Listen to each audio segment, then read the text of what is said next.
God, what are you doing? So often we think that blessings, and the world around us especially, reinforces the idea that blessings only occur on sunny days, right? That it's only when things are going well. It's only when you receive that promotion, and then you do the hashtag blessings thing that I've mocked so many times, right? And it works well. It preaches real well because that is what the world thinks that blessings are. And yet when you look in this passage, here's just a real quick idea of where we're going with this. If you look at the beginning of this passage, you see that God is with Joseph when he's in the field, right?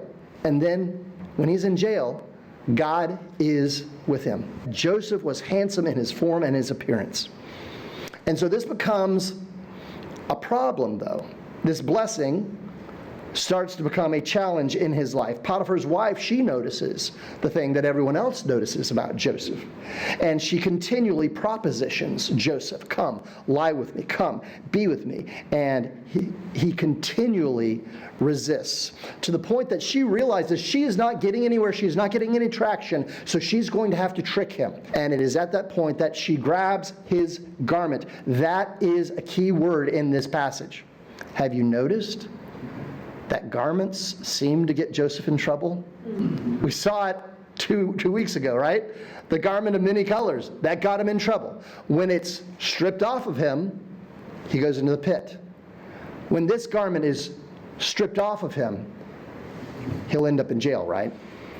In this astounding surprise to the story, we see that God is with Joseph when he is in jail, when he's in that bad place, the place where good boys and good girls don't go. Because we were all told in school that if you're a good boy or a good girl, you'll study hard, you'll go to college, you'll get that job, you'll get that spouse, 2.5 kids and the dog with white picket fence and all that kind of thing.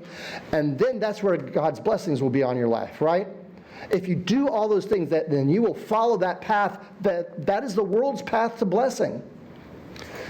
Let me ask a question. Is that how life really works out? I know a lot of people who work very hard, who are very smart, who have not advanced nearly as far as some other people who were just in the right place at the right time. And some of them who manipulate the system really well, right? That is the truth, the reality of what life is. And if you need more assurance of that, go to Psalm chapter 73. It talks all about how the wicked are prospering and how the righteous are taking it on the chin. And the psalmist is saying, God, he's saying much like Joseph was probably doing when he gets sent to the prison. He says, God, what are you doing? I'm doing everything that you told me to do. And he says, but then I went to your temple, and then I saw you, and I saw that this is a trap for the unrighteous, that they have received all these good things, and yet they have not turned to you. And that is actually the indictment on them. But here in this passage, what we see is that Potiphar, he receives this report, and he is angry, right? Verse 19 tells us the last few words. He says, his anger was kindled. Question, at whom does it say?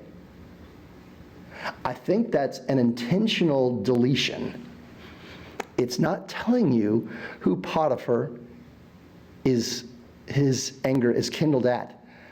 I submit to you, it's his wife.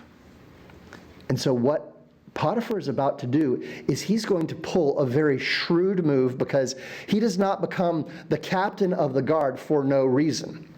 There's actually 2 reasons he becomes the captain of the guard. One is because he's shrewd, and also the phrase in Hebrew, guard, it can mean one of 2 things. It can mean a guard like we think of a prison guard. It can also be used for the word butcher. So a guard was looked in one of 2 ways. They were either one who protects or one who executes, right? Here in this passage, the key question is, will Joseph be butchered by the butcher? That's on the literary level, that's what's going on. That's the question we should be asking. And the answer is that he places Joseph in jail to protect him. To protect him from his wife. In fact, he places him in a certain kind of jail. Did you notice it? It's the jail where the king's prisoners are kept. In other words, he's not kept in the really bad jail. He's kept in the royal jail. And if you go on further, in chapter 40, verse 3, we read that there are two other people in next week's passage. We're going to see two people go to this jail. And we read about some of the details of this jail. The prison cell was actually on Potiphar's property. That seems kind of weird, doesn't it? To have a prison in your backyard? Probably he has an estate. But that is part of what's going on here. And what we see is that God has placed Joseph in this royal prison so he can make connections that he would never have been able to make back in the land of Canaan, right? If everything had gone right, if he hadn't been thrown into the pit, would he have ever met someone of the importance of Pharaoh's royal court? No, there's no way at all. But this is all part of God's design, of God's providence, taking him into the pit, taking him into slavery in the field, taking him even into the depths of the prison. And it is there that we see in verse 21 that God is with Joseph.